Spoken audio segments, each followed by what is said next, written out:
So sometimes people sin, they've engaged in immorality, they might have committed adultery, they might have had a past, and they've sought the forgiveness from it, so it is wiped out. It's gone.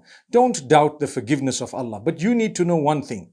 Let your heart achieve comfort that if Allah did not expose you while you were sinning, He will not expose you when you have repented or while you're repenting. So be comforted in that regard. Allah subhanahu wa ta'ala tells us about this, and Allah tells us, you seek the forgiveness of Allah. Allah will cover you. Allah subhanahu wa ta'ala won't expose your private sins when He knows that you have sought the forgiveness of Allah. Sometimes Allah exposes us when He loves us because He wants us to put a stop to what we're doing.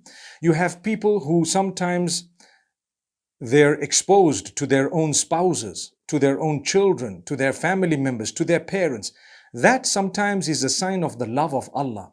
If Allah didn't love you, He would have left you to continue committing the sin. But He loved you so much that He showed your wife what you were doing, or He showed your husband what you were doing, not because He hates you, because He ultimately loves you and He wants you to quit the bad. So, my beloved spouses, give your spouse a chance. If you've caught them doing something bad, study the matter. If it is not such a serious matter, consider the fact that that may have just been the love of Allah exposing it to you in order for that to stop. Because if the sin didn't stop, it would have been the anger of Allah, or perhaps Allah didn't really love that person.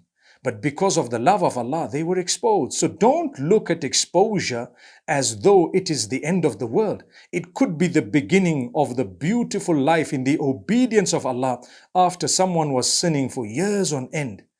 Isn't that comforting? Subhanallah. Look at the comfort in this time of crisis when someone is caught, literally caught, doing the wrong thing by a person who's close to them. The first thing shaitan makes us think about is, I need to end this marriage. Why? Look at what my spouse was doing. But Allah wants you to consider, hey, hang on. This man was doing wrong. We loved him, so we showed you what he was doing just so he could stop it. And now he stopped it. Will you not consider that perhaps it was just our love that made that happen? It requires a heart of gold to look at it that way. Subhanallah. May Allah grant that to us.